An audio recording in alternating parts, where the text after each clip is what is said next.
एक ऐसा इंसान जिसका ईमान इतना मजबूत कि उसकी सुरक्षा में लगाए गए 12 अमेरिकी सैनिकों ने अपने जॉब से इस्तीफा दिया और इस्लाम को कबूल किया।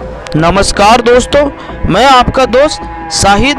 आज जिस टॉपिक पे हम बात करेंगे वो है उस इंसान के शख्सियत के बारे में जिसने 12 सैनिकों को, अमेरिकी सैनिकों को अच्छे दोस्त बनाए कि जब उसे 30 दिसंबर 2006 को फांसी दी गई तो वे रोने लगे और अपने जॉब से इस्तीफा दे दिए।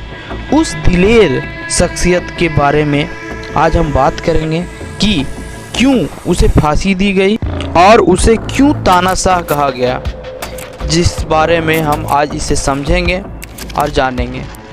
उसका नाम है, सिंपल सा नाम है सद्दाम हुसैन, जिसे जन्म से पहले ही अल्लाह ने उससे उसके सर से बाप का साया छीन लिया। लेकिन वो बच्चा बहुत सा दिलेर था और बहुत ही उसके अंदर विरोध का आग जल रहा था। उस विरोध के आग से उसने किशोरा अवस्था में हो रहे अपने देश में ब्रिटिश शासन को जड़ से उखाड़ फेंकने के आंदोलन में वो भी भाग लिया अपने किशोरा अवस्था में ही, और अंग्रेज़ों का राजतंत्र अपने देश से ख़त्म किया और अपने ताकत और कुव्वत को उसने इस तरह बढ़ा लिया कि उस कुव्वत की वजह से और ताकत की वजह से उसने अपने सत्ता को एक शिखर, एक मुकाम पर पहुंचा दिया। लेकिन इससे ये हुआ कि उसके रास्ते में बहुत सी लाशों का ढेर लग गया और बहुत से उसने लाशों की बिछौना बिछा दी। इस वजह से उसे एक मौत की सज़ा हुई और उसे फांसी दी गई, जो 30 दिसंबर 2006 को उसे दी गई थी। क्या रीज़न था, मेन रीज़न जो उसे फांसी के फंदे तक पहुंचा दिया इतने बड़े शख्सियत को, हम बात करेंगे। साल 1982 में एक बार दुजेल गांव में सद्दाम हुसैन पर हमला किया गया।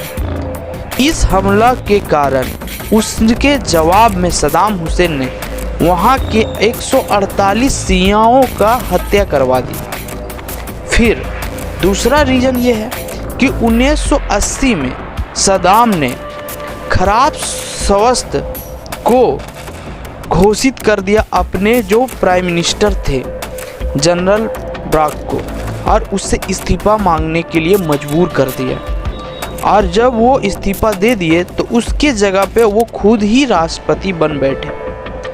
तीसरा जो मेन रीज़न था उसका ये था अमेरिका के साथ अनबन। पहला क्या हुआ कि राष्ट्रपति जब रोनाल्ड रोगन उस समय थे तो अमेरिका के साथ सद्दाम हुसैन का बहुत अच्छा ही संबंध था। लेकिन जब जॉर्ज बुश के आते आते उसके संबंध, सद्दाम हुसैन और जॉर्ज बुश का, अमेरिका का संबंध खराब होना स्टार्ट हो गया। और इसमें सबसे मेन रीज़न ये था कि तेल की कीमतों पर विवाद, जो तेल का प्रॉब्लम था, उस रीज़न से ये ज़्यादा ही जोर से उस अमेरिका और सद्दाम हुसैन का अनबन स्टार्ट हो गया। फिर सद्दाम हुसैन ने क्या किया, अपने जो पड़ोसी मुल्क थे उसके साथ जंग का रवैया स्टार्ट कर दिया, जिसके कारण अमेरिका के साथ जो और भी संबंध थे वो बिगड़ गए। तेल के रीजन से उसने लड़ाई स्टार्ट किया और जो भी उसका संबंध था और ज़्यादा बिगड़ गया। जब साल 1990 में इराक ने कुवैत को तेल के दामों को नीचे गिराने के आरोप लगाया तो उसके साथ जंग का ऐलान इराक ने कर दिया, जिसमें क्या हुई कि अमेरिकी फौज ने इराक पर दबाव डाला, तब जाके इराकी सेना कुवैत से पीछे हटे। अमेरिका के राष्ट्रपति जॉर्ज बुश ने अपने पद संभालते ही सद्दाम हुसैन पर शिकंजा कसना स्टार्ट कर दिया और इराक पर जैविक हथियार रखने का आरोप भी लगा दिया। और हथियार रखने का आरोप लगाने के कारण संयुक्त राष्ट्र के दल ने, लेकिन उसे कुछ नहीं मिला। फिर अमेरिका ने क्या किया कि उसने अपने पड़ोसी मुल्क जो है उसके साथ गठबंधन करना स्टार्ट किया। आज मार्च 2003 में अमेरिका ने अपने जो गठबंधन किया, जो मित्र देश थे उसके साथ गठबंधन करके उसने सद्दाम हुसैन पर हमला कर दिया। इसके बाद वहाँ की सेना और सद्दाम हुसैन की सेना दोनों के बीच 40 दिनों तक जंग चलती रही।